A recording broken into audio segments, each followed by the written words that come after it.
He's going to do something, and it's going to be to where people are actually going to be arrested. And I know you've been hearing that for a long time, but it will happen. Can I ask a quick question? Yes, sir. Because I have to cut myself off pretty soon. Is he going to declare an insurrection or martial law? There very well may be some limited form of martial law. I don't know that it's the Insurrection Act, okay, because it's been deemed unconstitutional. There's a lot of argument about that, but who knows? President Trump does what President Trump wants to do. Okay, so people can advise him all they want so their face turns blue.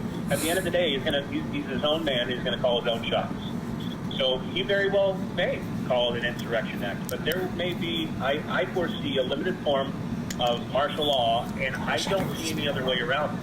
Because, first off, it's not going to allow the election process to take place. It's not going to happen. Biden will never be in that White House. That's my promise to each and every one of you. Okay? So when that happens, and that becomes a realization, of course, Soros and group of minions and all their folks in the Black Lives Matters groups and the Antifa groups, of course, they're going to want to start to defend. What happened, where they start burning down cities with a prelude, okay? And so, of course, they have a plan to descend on cities and start burning cities down again. We know that. We know their entire playbook, okay? So do you think we're going to allow that to happen? No. There will be a limited form of martial law, which would, at that point, there's no more playing games. We're telling you, you have a curfew, and you got to abide by it. Otherwise, you're going to get shot in the rear end, okay? And they may be real bullets. Who knows, okay? But he's not going to allow them to descend on all the cities and burn all of our cities down, for one. And the main reason for that is because if he did allow them to do that, our militia would step up and meet them with great force, and we would therefore find ourselves in a civil war. There's no question about that. Does anybody doubt that? Nope. Oh, no, that's what I'm afraid of. We're down here in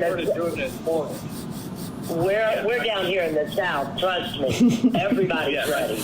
Yeah, I've been there. I mean, I've got good friends in Tennessee. They got 120 acres. They're built. They're ready for World War III. I mean, everything. And that's my fallback, actually. Okay. Yeah. So, but I don't see it happening because this president has principles, and he stands on those principles, and he will not break them for anyone. And so they picked on the wrong president. That's all I can tell you. The deep state thinks that they control everything, and they practically do. But they picked on the wrong president in this case. Okay?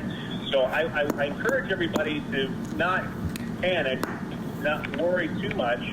Apologize for that background noise. I encourage everybody not to panic, for one. And anybody here that's been in the military, God bless you, and again, thank you for your service. And anybody in the military would know the first people to panic on the battlefield are the first people to not make it. Okay, so I encourage you more than anything not to panic. And I understand everybody's scared. Okay, and I'm constantly talking people off the ledge every single day, just like I'm sure all of you are as well. Yeah. I would be happy to speak in any way that I may, if you wish. But I like the optics. I like the optics because one is, the Capitol Hill, the people in that building need to feel the pressure, okay? When you want to get things done, when President Trump wants to get things done, he creates public pressure. I'm part of that public pressure. I'm one of the people that makes certain that it becomes viral, that everybody starts talking about it, okay? That people start yelling and spitting and fighting and kicking and screaming about it, okay? Then when that happens, then they have all of these hundreds of thousands of conversations taking place that proves that this is what the American people are talking about. This is what the American people want. And then he uses that and has used that in many cases for executive orders. Okay? I was called by Paula White to put pressure on Mitch McConnell because Mitch McConnell wasn't going to take the Prison Reform Act to the floor. He was going to kill it. She called me and said, put the pressure on him. No problem, Paula. She's a good friend of mine. We put a lot of pressure, and it was literally a day later that he caved, and he said, I'm taking the Prison Reform Act to the floor, okay? It was a miracle. That's how things get done. So you have to create leverage where you don't have it. And right now, we can do a lot of these things. I like the idea. Let's do the indictment, okay? Let's go through the process, but it's going to be a process. That's not going to be the Gordian knot solution, so to speak, but it can certainly be a hell of a nail in their coffin, especially if the process runs through, okay? But at the same time, there's got to be a multiple front strategy.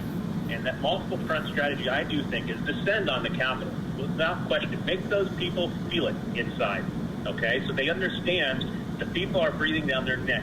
And we've had it, and they've got it, and we've got to be perfectly clear about it. Now, I'm not inciting violence, or any type of riots or anything like that, but we need to be loud. It needs to be like Jericho, okay? We need to shout and scream to where the walls fall down at Capitol Hill. That's what this optic needs to look like.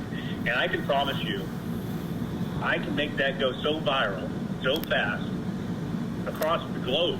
I know people. Trust me, okay?